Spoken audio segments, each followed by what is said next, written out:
The Lord be with you.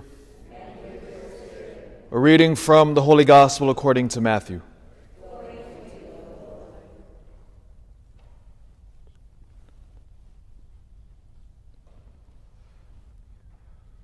When the Pharisees heard that Jesus had silenced the Sadducees, they gathered together, and one of them, a scholar of the law, tested him by asking, "Teacher, which commandment in the law is the greatest?" He said to him, "You shall love the Lord your God with all your heart, with all your soul, and with all your mind. This is the greatest and the first commandment. The second is like it. You shall love your neighbor as yourself. The whole law and the prophets depend on these two commandments." The Gospel of the Lord.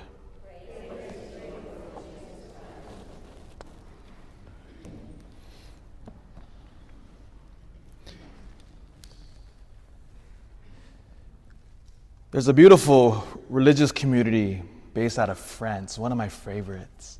They're only a couple decades old. They were founded by a man named Brother Pierre. As a young man, he ventures out into the deserts of North Africa. He followed in the long line of Christians from the earliest centuries who would venture out into the desert to encounter God. And he will go out there to live what we call a hermetical life, just by himself, praying, fasting, in the heart of a desert. And he wanted to stay out there for the rest of his life, and then all of a sudden God inspired him. He said, "Brother Pierre, I want you to found a new community, a religious community." And of course, anybody who has a religious vocation, we know we argue with God a lot, or especially in our own lives, we argue with God, especially when we try to follow His will and our will, and that whole wrestling match proceeds. So I want you to go into the cities. He says, "No, I want to stay out here in the heart of this desert." And God said, "You want to know where the spiritual deserts of today are? It's not in the desert. It's in the heart of cities. Those have become the spiritual deserts of our age. The deserts of cities."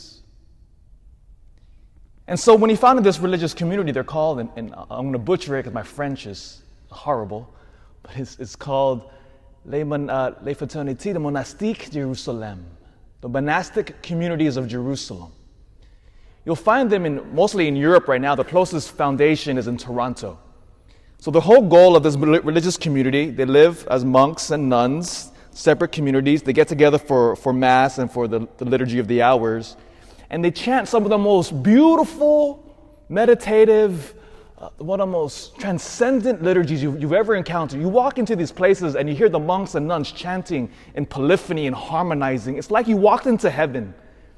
And they specifically target the hearts of cities because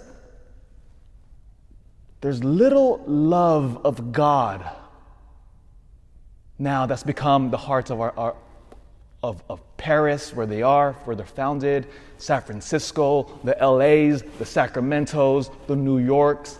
Little love of God there. They've become spiritual deserts. And in many ways, they become like what Ezekiel in the first reading today. Ezekiel who walks into the valley, and all of a sudden there's dry bones everywhere. Because remember who Ezekiel is speaking to. He's speaking to the southern kingdom which had fallen away from God. So that's the context. There's little love of God in the southern kingdom here. The parallels are obvious. And God says to Ezekiel, "Go out. What do you see? Oh, dry bones." Little love of God there. Spiritually dead. Ezekiel, go to them, prophesy. And all of a sudden Ezekiel preaches to the dry bones, and what happens next? It said that Ezekiel, with the Spirit, breathed unto the bones. Then all of a sudden, flesh and bones and sinews started to reform these dead bodies. And all of a sudden, a mighty army was raised up out of these dead bones. That word, breathe, in Hebrew is ruha. Oh, when we go back to Genesis, we see the connection. In Genesis chapter 2, verse 7, on the sixth day of creation, when God formed Adam, what does God do? It said that he breathed into him, ruha, giving him the breath of life. Ezekiel, same thing. The bones are breathed ruha upon them. And now fast forward to Jesus, gathered with his apostles. In John 20, verse 22, before he launches them into mission into the world, Jesus himself would say, and he ruhad into them, giving them the ability to forgive sins. Oh, what happens in the confessional? Dead bones go into that room, and the priest, through the authority of Jesus Christ, breathes into you. And all of a sudden, people who were dead in mortal sin, bones, are raised up again. The new life of God restored. Ruha, the Spirit of God within every single one of us now. Oh, our mission is the same as Ezekiel, as the apostles. It is to go to the heart of our cities and to go to these dry bones where there's little love of God and to proclaim boldly the breath of life, which is only found in Jesus Christ, who comes to restore us. Ruha is in all of us, believers.